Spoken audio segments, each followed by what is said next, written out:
जय श्री राम। नमस्कार दोस्तों, आपका स्वागत है हमारे चित्रकूट सीरीज़ में और all in one Prince Saxena YouTube channel पर। जैसा कि आप जानते हैं, अभी हम चित्रकूट में घूम रहे हैं और आपको चित्रकूट के सभी पवित्र स्थानों के हम दर्शन करा चुके हैं। और अभी हम हनुमान धारा के दर्शन करने के बाद में, पिछले एपिसोड में मैंने आपको हनुमान धारा के और सीता रसोई के दर्शन कराए थे। उसके बाद में हम आ गए हैं भरतकूप मंदिर। भरतकूप इस गांव का नाम है जो कि हनुमान धारा से काफ़ी दूर है। वहाँ पर एक मंदिर स्थित है। यहाँ पे एक पवित्र कुआं है। माना जाता है भगवान श्री राम के जो छोटे भाई थे भरत, उन्होंने सारी नदियों का जल एकत्रित किया था, सारी पवित्र नदियों का जल एकत्रित किया था। पहले तो आप यहाँ का ये मार्केट देखिए, ये यहाँ का मार्केट है जहाँ पे कि मंदिर के लिए प्रसाद वगैरह ये सब चीज़ें मिल जाती हैं। साथ में आपने दुकानों पर देखी होंगी ये कैन मिल रही हैं। तो अंदर जो पवित्र कुआं है जिसके अंदर भरत जी ने सारी पवित्र नदियों का जल एकत्रित किया था, उसको लोग बाग घर में ले जाते हैं, गंगा जल की तरह उसे भी पूजते हैं। ये सामने आप जो कुआं देख रहे हैं ये वही कुआं है जिसके अंदर भगवान राम के छोटे भाई भरत जी ने सारी पवित्र नदियों का जल एकत्रित किया था।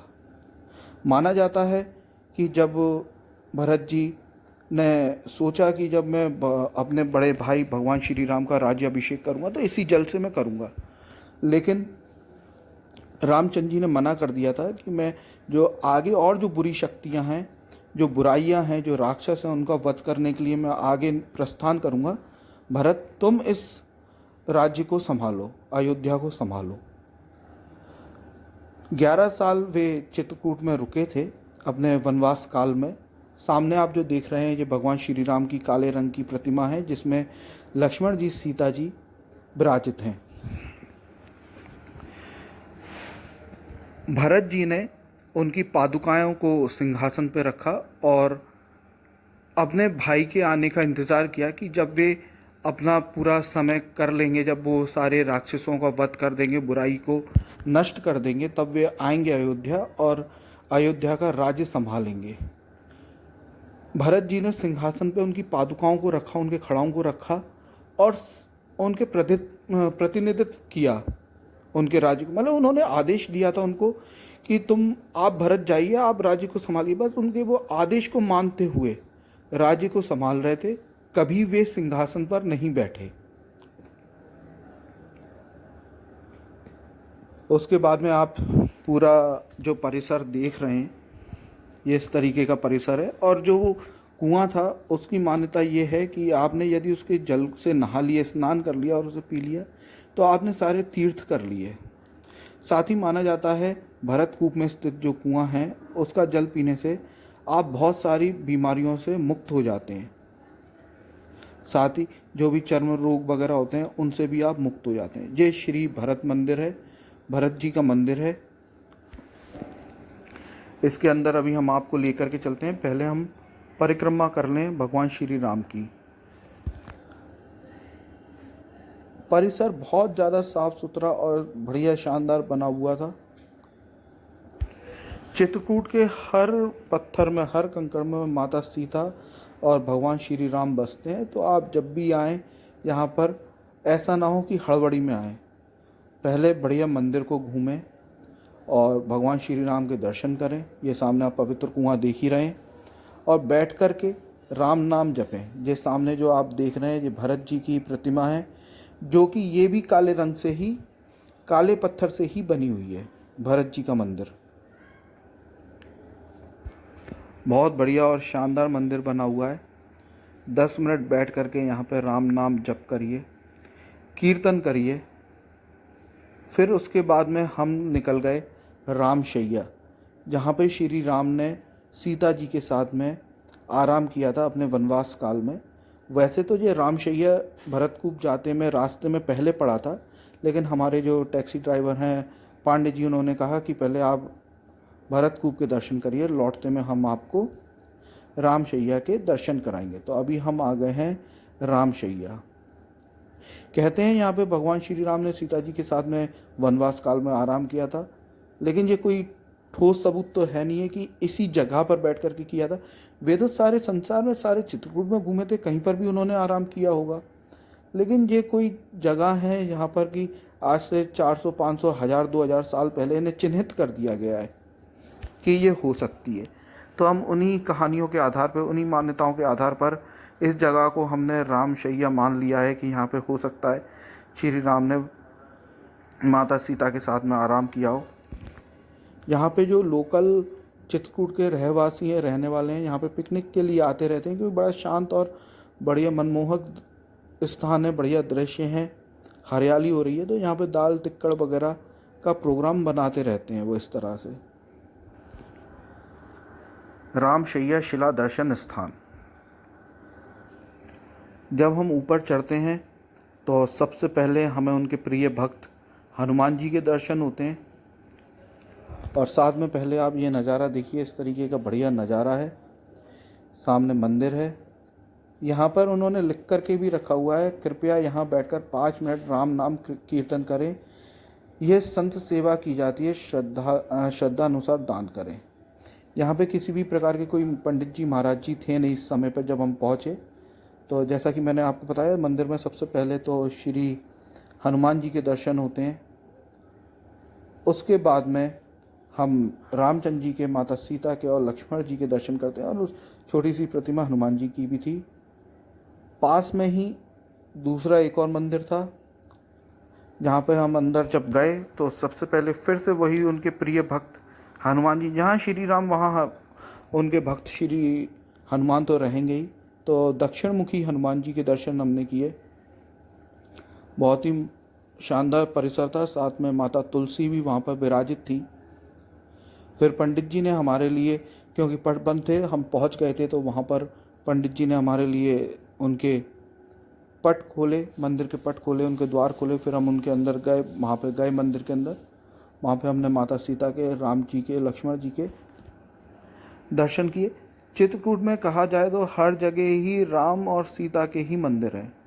सामने जो संत महाराज हैं उनकी प्रतिमा है। मैं ये तो नहीं जानता ये किन की प्रतिमा है, लेकिन मैंने यहाँ पे जो शिला पर जो लिखा हुआ था, ये पत्थर पे जो लिखा था, वो मैंने आपको दिखा रहा हूँ। आप पॉज करके उसे पढ़ लीजिएगा और इनके भी आप दर्शन करिए। कोई महान साधु महात्मा ही होंगे जिनकी कि रामचंद्र जी के मंदिर परिसर में समाधि बनी हुई है। साथ में जो रेलिंग देख रहे हैं, इसी के ऊपर चढ़ कर के भगवान श्री राम का मंदिर है। जो आप ये सामने जो शिला दिख रहे हैं, यह वही शिला है, रामशैया शिला। इसी के दर्शन करने के लिए यहाँ पर आते हैं। कहा जाता है यहाँ पर रामचंद्र जी ने सीता जी के साथ में आराम किया था, विश्राम किया था। भूवैज्ञानिकों के अनुसार ये 13,000 से 14,000 करोड़ साल पहले की शिला है। क्योंकि जब वैज्ञानिकों ने इसके ऊपर रिसर्च करी है और उन्होंने बताया है कि 13-14 हज़ार करोड़ साल पहले की है, तो हम उसे रामायण काल से जोड़ सकते हैं। लेकिन कोई ठोस सबूत नहीं है, सिर्फ ये है कि हाँ, ये इतनी साल पुरानी शिला है। शिला की कार्बन डेटिंग है, लेकिन ये प्रभु श्री राम से तो 500, 600, 700 साल पहले किसी ने जुड़ा हुआ कहानियाँ बना दी। तो बस उन्हीं कहानियों के आधार पर और भक्ति अनुसार और भगवान श्री राम के अनुसार हमने इसको मान लिया है। क्योंकि हम भगवान श्री राम को मानते हैं, इसलिए उनसे जुड़ी हुई सारी बातों को हमने मान लिया है। तो ये माता सीता और रामचंद्र जी की यहीं पे ही आराम करते थे। और जब हम कामदनाथ जी की परिक्रमा लगाते हैं, वहाँ पर लक्ष्मण टेकरी पड़ती है। वहाँ इस जगह से लक्ष्मण टेकरी बहुत दूर है। वहाँ पहाड़ी पे से भगवान श्री राम की पहरा देते थे लक्ष्मण जी। बाद में हम लौट करके अपने होटल आ गए। होटल क्या, ये आश्रम था, वहाँ पे हम ठहरे थे। बहुत ही शानदार आश्रम था। 1200 रुपये इसका कमरे का किराया लगता है। तो जब भी आप आएँ तो सतना रोड पे ही ये स्थित है, राम घाट के आगे। तो यहाँ पर आप आकर के रुक सकते हैं। सामने जो महाराज जी बैठे हैं, यहाँ के मैनेजर हैं, रिटायर्ड पुलिस डिपार्टमेंट से रिटायर्ड हुए हैं, और ये यहाँ के मैनेजर हैं। ऊपर बढ़िया हमारे लिए कमरा इन्होंने दिया था 1200 रुपये में। अभी मैं आपको बता दूं कि जब भी आप चाहते हैं आप बढ़िया क्वालिटी का आरओ लगवाना, तो अक्षता एक्वा पर कॉल करिए 8357923244 पर। हम बहुत अच्छी क्वालिटी का आरओ लगाते हैं। जो हमारा आरओ है, आप बड़े बड़े ब्रांडों से कंपेयर कर सकते हैं। बहुत शानदार क्वालिटी का आरओ बना करके हम आपको देते हैं। सस्ता और अच्छा और ब्रांडेड आर ओ आपको चाहिए तो अक्षता एक्वा पर कॉल करें 8357 पर। स्क्रीन पर हमने आपको नंबर और अपना विजिटिंग कार्ड दे दिया है। सामने आप देख सकते हैं हमारे जो आश्रम जो होटल था उसके सामने माता नर्मदे गंगा जी बहती हैं, उनके दर्शन करें सुबह सुबह। उनके दर्शन उनका आशीर्वाद लेकर के आप चित्रकूट घूमने के लिए निकलें। इस ब्लॉग में यह अपने होटल के कमरे में आराम करने के बाद में फ्रेश होने के बाद में हम आ गए राम घाट। राम घाट पे माता गंगे की आरती होती है और यहाँ का जो मार्केट है रात में घूमने लायक है। राम घाट पे ही आपको कई सारी बोटें मिल जाएंगी, बढ़िया लाइटिंग वगैरह करके उन्होंने रखी हुई है। आपको बढ़िया गंगा जी में वो बोटिंग करवाते हैं, साथ ही कुछ मंदिर हैं गंगा तट पर, उनके भी दर्शन करवाते हैं। यहाँ पर भी आप राम घाट पर आएंगे तो बड़े बड़े प्राचीन मंदिर बने हुए हैं, देखने लायक है। और कुछ आप ख़रीदना चाहते हैं जैसे कि पूजा से संबंधित चीज़ें, शंख हुआ, छोटे शिवलिंग हुए, या भी कोई भी भगवान जी वगैरह की प्रतिमा आप लेना चाहते हैं तो यहाँ से आप ले सकते हैं। यहाँ पे अभी अभी माता गंगे की आरती हुई थी तो हम गंगा जी की आरती तो नहीं देख पाए, लेकिन बाद में बस थोड़ा सा हमने नज़ारा देखा।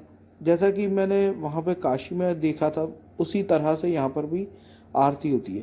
पहले बड़े पैमाने पर यहाँ पे आरती होती थी। यहाँ के कुछ लोकल लोगों ने बताया कि यहाँ पर अभी 15-20 दिन पहले बाढ़ आ गई थी। बाढ़ आने के कारण यहाँ पे आरती अभी छोटे पैमाने पे हो रही है। कुछ चीज़ें यहाँ पे क्षतिग्रस्त हो गई बाढ़ की वजह से।